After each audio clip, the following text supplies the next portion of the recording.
kafudum jofide jen paboy den de jodule ande ko hawera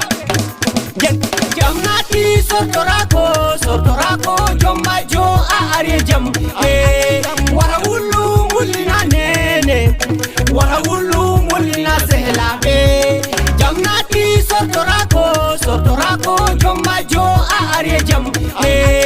wara wulu mulina nene wara wulu mulina sehlabe gonɗa bobo penu nene am haɓɓi lincel mawnuɗa mantiɗa ɗum jontuɗa bine mami koɗa ɓere Diomba yonti nene baba denti ɓe jooɗi kaldi kawri kumal ngal ɗo e balɗe ñalande alkamisa o yayi ha nangue ɓuuɓi mbiyen ɗum alan sara sernaɓe ngari kaɓɓi mawɓe ɓe ngari cetti cukale ɗi padi gaɓɓi alam nasara ko farkam dewgal huma selli sunna e farilla gomɗi ora wullugo fina tawa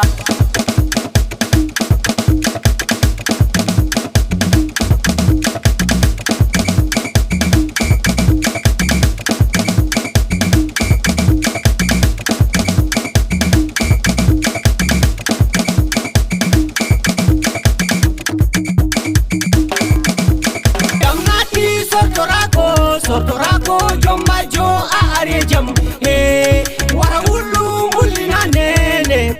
wara wulu mulina sehlabe jamnati sortorako Diombadio a ari jam wara wulu mulina nene wara wulu mulina sehlabe tengene ko nyale moƴƴe balungo bambu nene utte o ko baba tarordi heɓanoma weltare waɗanoma esiraɓe beltima Diombadio malore mawɓe rewɓe kumino ɓe ɓattinangola ɓurkol ɓe ɓattina ndiyam horde ɓe joɗɗina suudu nene mbiyen ɗum damal bumba ɓe puɗɗora salligi o ɓe ñeeɗira ñerel korel bisimilla sengo ñamo ɓe lora ɓe muraɓe Diomba nene Diombaɗi Diombadio murama daneji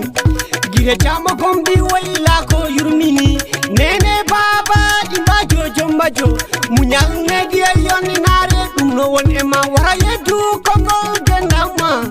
bo muñani curkiki an a heɓta ƴuɓe ɗe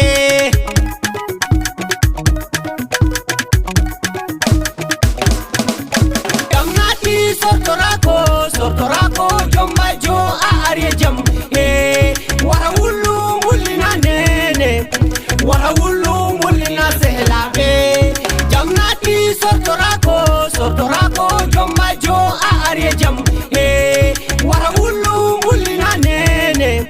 wara wulu mulina sehlabe naɓoɓe ko pejiraɓe sakkoji mbakkama horde nde rondama ngela jiwel ñonga basel ɓe ndirana Diomba gorko Fouta o wi o kiita kalalde ɗi hunaɗi taro ɗi filale fo leppi batulaɓe yirde munde dentiraɓe e damal gorko o waɗi 10 000 janggo bimbi ko buuña o ko ngari ndi ko nagge mi hokke hoore nde ɗon ta yoni kam